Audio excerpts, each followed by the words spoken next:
نصیب فرمائے۔ یہ آیت ہے کہ جس میں اللہ کے انعام یافتہ بندوں کا ذکر ہو رہا ہے۔ سورہ الفاتحہ میں ہم نے پڑھا تھا صراط الذین انعمت علیہم، اللہ ان کا راستہ جن پر تو نے انعام فرمایا۔ اس مقام پر اللہ نے بیان کیا کہ یہ اللہ کے انعام یافتہ لوگ ہیں۔ انبیاء، نبوت کا دروازہ بند ہو چکا، صدیقین، وہ صالحین اور نیکوکار لوگ جن میں غور و فکر کا مادہ زیادہ ہو، شہداء، وہ نیکوکار لوگ کہ جن میں بھاگ دوڑ کا جذبہ اور مادہ زیادہ ہو، صالحین، عام نیکوکار۔ عام نیکوکار افراد اپنے اپنے مزاج کے اعتبار سے صدیقیت کی طرف بھی جا سکتے ہیں، غور و فکر والا مادہ، اور شہید مزاج کی طرف بھی جا سکتے ہیں، بھاگ دوڑ والا معاملہ۔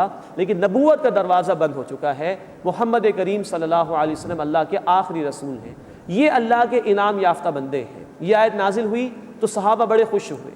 طبرانی شریف کی روایت، ایک صحابی آئے، انہوں نے فرمایا کہ اللہ کے رسول، ہم آپ کی پیروی کرتے ہیں، آپ سے محبت کرتے ہیں، لیکن ہم دنیا سے تشریف لے جائیں گے اور آپ بھی تشریف لے جائیں گے، پھر ملاقات ہو کہ نہ ہو۔ تو اللہ نے یہ آیت نازل فرمائی کہ جو اللہ اور اس کے رسول صلی اللہ علیہ وسلم کی اطاعت کرنے والے ہیں وہ ان لوگوں کے ساتھ ہوں گے جن پر اللہ نے انعام فرمایا، یعنی انبیاء، صدیقین، شہداء اور صالحین، ان کے ساتھ ہوں گے۔ تو صحابہ کرام رضی اللہ تعالی عنہم اجمعین اس پر خوش ہو گئے۔ لیکن اس تک پہنچنے کا راستہ ہے اللہ کی اطاعت اور اللہ کے رسول صلی اللہ علیہ وسلم کی اطاعت۔ اللہ ہمیں اس کی توفیق عطا فرمائے۔ وَحَسُنَ أُولَٰئِكَ رَفِيقًا، اور کیا ہی عمدہ یہ ساتھی ہیں۔ ذَلِكَ الْفَضْلُ مِنَ اللَّهِ، یہ اللہ کی طرف سے فضل میں سے ہے۔ وَكَفَىٰ بِاللَّهِ عَلِيمًا، اور اللہ کافی ہے، خوب جاننے والا ہے۔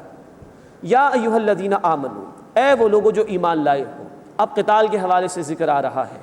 خذوا حذرکم، اپنے ہتھیار، اپنے بچاؤ کا سامان لے لو۔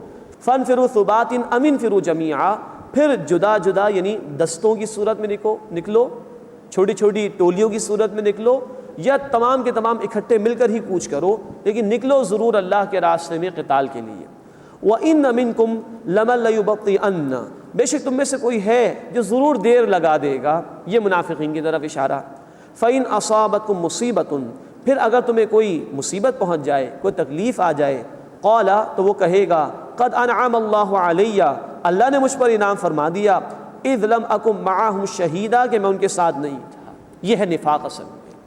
دنیا عزیز ہے، جان اور مال عزیز ہیں، اللہ کے راستے میں نہیں نکل رہے، دعوے ہیں ایمان کے، لیکن اللہ کے دین کے تقاضے آ رہے ہیں تو رک کر بیٹھے ہوئے ہیں، اور مسلمانوں پر تکلیف آ جائے تو اب کہہ رہے کہ اللہ کا شکر ہے، ہم نے تو اپنے آپ کو بچا کر رکھا۔ یہ ہے دنیا پرستانہ کردار، نفاق پر مبنی کردار۔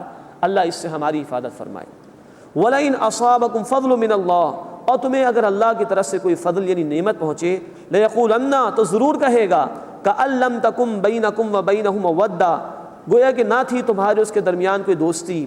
یا لیتنی کنت معہم، اے کاش میں ان کے ساتھ ہوتا، فافوز فوزا عظیما، تو بہت بڑی کامیابی حاصل کر لیتا۔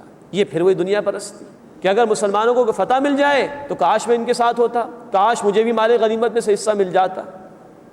تو نفاق دراصل یہ ہے کہ انسان دنیا کی محبت میں مبتلا ہو کر دین کے تقاضوں سے فرار اختیار کرے۔ منافقہ کو دین ایمان نہیں ہوتا اصلاً، اس کو دنیا اور اپنی جان و مال عزیز ہوتا ہے، جہاں فائدہ ملتا ہے وہیں جانے کی کوشش کرتا ہے۔ اللہ ہمیں بھی اپنا جائزہ لینے کی توفیق عطا فرمائے۔ آج ہمارے سامنے بھی دین کے تقاضے واضح ہیں اور دین مغلوب ہے۔ اے خاص اے خاصان رسول وقت دعا ہے، امت پہ تیری آ کے آج وقت پڑا ہے۔ وہ دین جو بڑی شان سے نکلا تھا وطن سے، پردیس میں وہ آج غریب الغربا ہے۔ دین مغلوب ہے آج۔ ہمیں بھی سوچنا چاہیے کہ اس مغلوبیت پر ہمیں کوئی افسوس ہے کہ نہیں۔ ہمیں اپنی جان مال اور دنیا عزیز ہے کہ دین کی مغلوبیت کی ہمیں فکر ہے؟ ہم اللہ کی جنت، اللہ کی رضا حاصل کرنا چاہتے ہیں یا دنیا ہی کمانا چاہتے ہیں؟ وہ کافر نے بھی کما لی، وہ منافق نے بھی کما لی، لیکن ہاتھ کچھ نہیں آیا۔ اللہ ہمیں دنیا کے بجائے دین کو ترجیح دینے کی توفیق عطا فرمائے اور اس کے لیے جد و جہد کرنے کی توفیق عطا فرمائے۔ فَلْيُقَاتِلْ فِي سَبِيلِ اللَّهِ، بس چاہیے کہ اللہ کے راستے میں جنگ کریں۔ الَّذِينَ يَشْرُونَ الْحَيَاةَ الدُّنْيَا بِالْآخِرَةِ، وہ لوگ کہ جو دنیا کی زندگی قربان کرتے ہیں آخرت کے بدلے۔ دنیا کی محبت کے ساتھ دین کا کام نہیں ہو سکتا۔ دنیا کی محبت اور اللہ کی محبت ایک دل میں ایک وقت میں جمع نہیں ہو سکتی۔ تو وہی قتال کرتے ہیں اللہ کے راستے میں جنہوں نے آخرت کی زندگی کا سودا کر لیا ہے، دنیا کو قربان کیا ہے۔ اس کے بعد اللہ تعالیٰ اجر و ثواب بیان کر رہے ہیں۔ وَمَن يُقَاتِلْ فِي سَبِيلِ اللَّهِ، اور جو اللہ کے راستے میں قتال کرے، جنگ کرے، فَيُقْتَلْ، اور پھر قتل کر دیا جائے یعنی شہید کر دیا جائے، او یغلب، یا غالب آ جائے، فَسَوْفَ نُؤْتِیہِ أَجْرًا عَظِیمًا، ہم ان قریب اسے بڑا اجر عطا کریں گے۔ ہر معاملے میں خیر ہی خیر ہے مومن کے لیے۔ اللہ کے راستے میں جنگ کر رہا ہے، محنت کر رہا ہے، قتل کر دیا جائے تو شہید۔ سورہ آل عمران آیت 169، شہید کے لیے ہمیشہ کی زندگی، اور اگر غالب آ جائے دنیا میں تو بھی دین کے راستے میں اس نے جد و جہد کی، دونوں صورتوں میں اس کے پاس ثواب ہی ثواب ہے۔ یہ شہادت کا رتبہ اتنا عظیم ہے۔ بخاری شریف کی حدیث ہے، اللہ کے رسول صلی اللہ علیہ وسلم نے فرمایا، اس ذات کی قسم جس کے ہاتھ میں میری جان ہے، میری یہ تمنا ہے میں اللہ کے راستے میں شہید کیا جاؤں، پھر مجھے زندہ کیا جائے، پھر شہید کیا جاؤں، پھر زندہ کیا جائے، پھر شہید کیا جاؤں، پھر زندہ کیا جائے، پھر شہید کر دیا جائے۔ اللہ کے رسول کی تمنا صلی اللہ علیہ وسلم۔ اللہ ہمیں تمنا بھی کرنے کی توفیق دے اور اس کے لیے محنت کرنے کی بھی توفیق عطا فرمائے۔ مسلم شریف کی روایت ہے، اللہ کے رسول صلی اللہ علیہ وسلم نے فرمایا، جس نے نہ کسی غزوہ میں کوئی شرکت کی، نہ اس کے دل میں شہادت کی تمنا تھی، اور اسی حال میں اس کی موت واقع ہو گئی، تو وہ نفاق کی حالت میں مرا ہے۔ اللہ اس سے ہماری حفاظت فرمائے اور اپنے دین کے راستے میں محنت کرتے ہوئے شہادت کی موت عطا فرمائے۔ اس کے بعد اہل ایمان کو یہ ہدایت دی جا رہی ہے کہ اگر ان کے بھائی کہیں مظلوم ہوں تو ان کی مدد کرنا ان کی ذمہ داری ہے۔ فرمایا، وَمَا لَكُمْ لَا تُقَاتِلُونَ فِي سَبِيلِ اللَّهِ، اور تمہیں کیا ہو گیا ہے کہ تم اللہ کے راستے میں قتال نہیں کرتے، جنگ نہیں کرتے، وَالْمُسْتَضْعَفِينَ مِنَ الرِّجَالِ وَالنِّسَاءِ وَالْوِلْدَانِ، اور بے بس مرد اور عورتیں اور بچے، الَّذِينَ يَقُولُونَ، جو یہ پکارتے ہیں، رَبَّنَا أَخْرِجْنَا مِنْ هَذِهِ الْقَرْيَةِ الظَّالِمِ أَهْلُهَا، اے ہمارے رب ہمیں اس بستی سے نکال جس کے رہنے والے ظالم ہیں، وَاجْعَل لَنَا مِن لَّدُنْكَ وَلِيًّا، اور ہمارے لیے اپنے پاس سے کوئی حمایتی بنا دے، وَاجْعَل لَنَا مِن لَّدُنْكَ نَصِيرًا، اور ہمارے لیے اپنے پاس سے کوئی مددگار بنا دے۔ یہ بے بس مرد اور عورتیں اور بچے پکار رہے ہیں، مظلوم ہیں، تم ان کی مدد کے لیے اللہ کے راستے میں جنگ نہیں کرتے۔ اب اس کا پس منظر سماعت فرمائیے۔ سن 4 ہجری میں یہ صورت نازل ہوئی ہے۔ رسول اکرم صلی اللہ علیہ وسلم مکہ مکرمہ سے مدینہ منورہ تشریف لے آئے ہجرت کر کے۔ کچھ مسلمان جن کے پاس اسباب نہیں تھے یا کچھ اور مجبوریاں تھیں، وہ ہجرت نہیں کر سکے تھے، مکے میں ہی تھے۔ ان میں بوڑھے بھی تھے، بچے بھی تھے، عورتیں بھی تھیں، اور وہ مظلومی کا شکار تھے۔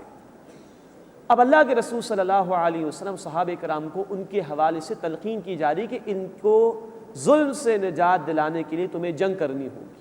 4 ہجری میں یہ نزول ہو رہا ہے سورت کا، اور اللہ کے رسول صلی اللہ علیہ وسلم 8 ہجری میں گئے مکہ مکرمہ فتح مکہ کے لیے، 4 برس کے بعد گئے۔ یہ کچھ حکمت تھی اس میں۔ حکمت اس میں یہ تھی کہ جہاں مسلمان ایک جگہ جمع ہیں، پہلے وہاں اللہ کا دین نافذ اور غالب کیا جائے، اور اس بیس کو، اس مقام کو اسٹرانگ کیا جائے، پھر اس کی ایکسٹینشن ہوگی، پھر اس میں وسعت کا معاملہ ہوگا، اور پھر جہاں کہیں مسلمان مظلوم ہوں گے ان کی مدد کے لیے مسلمان افواج جائیں گے۔ یہی طریقہ اللہ کے رسول صلی اللہ علیہ وسلم نے اختیار کیا۔ جب تک آپ مدینے میں تھے، بخاری شریف کی روایت ہے، آپ مکے کے مظلوموں کے لیے دعائیں کرتے تھے، اے اللہ فلاں بن فلاں کی مدد فرما، اے اللہ فلاں بن فلاں کی مدد فرما، اے اللہ ان کے لیے آسانی پیدا فرما، دعا کرتے تھے۔ لیکن جب آپ مدینے میں موجود رہے، ایک اسلامی ریاست کی آپ نے کوشش کی اور ایک بیس کو مضبوط کیا، پھر آپ گئے فتح مکہ کے موقع پر، اور بغیر کسی جنگ مکہ کیا پورا عرب فتح ہو گیا اور مسلمانوں کی مدد ہو گئی۔ تو یہ ترتیب ہمیں اپنے سامنے رکھنی چاہیے۔ جہاں کہیں بھی دنیا میں مسلمانوں پر ظلم ہو رہا ہو، مسلمانوں کی ذمہ داری ہے کہ اپنے بھائیوں کی مدد کریں، لیکن شرط اول یہ ہے کہ پہلے اپنے ملک کے اندر اپنے مقام پر دین کو غالب اور قائم کرو، اس کے بعد اپنے بھائیوں کی مدد کے لیے جاؤ۔ یہ ترتیب اگر سامنے رکھیں تو انشاءاللہ تعالی سنت رسول صلی اللہ علیہ وسلم کی پیروی بھی ہوگی اور اللہ رب العزت کے احکامات پر عمل بھی ہوگا۔ مزید ایک اور بات نوٹ کرنے کی ہے، اگر مسلمان کہیں مظلوم ہیں، کسی کافر حکومت کے زیر اثر ہے، کفار کے نرغے میں ہیں، تو اس کافر حکومت اور ان کفار کے خلاف اقدام کرنے کے لیے یہ شرط ہے کہ مسلمانوں یا اسلامی حکومت کا ان کے ساتھ کوئی معاہدہ نہ ہو، کوئی ایگریمنٹ نہ ہو، سفارتی تعلقات نہ ہو۔ چنانچہ سورۃ الانفال آیت 58 اور سورۃ الانفال آیت 72 میں کہا گیا، اگر کفار کے خلاف یا ان کی حکومت کے خلاف اقدام کرنا ہے تو اگر کوئی معاہدہ ہے اس کو ختم کرو. یہ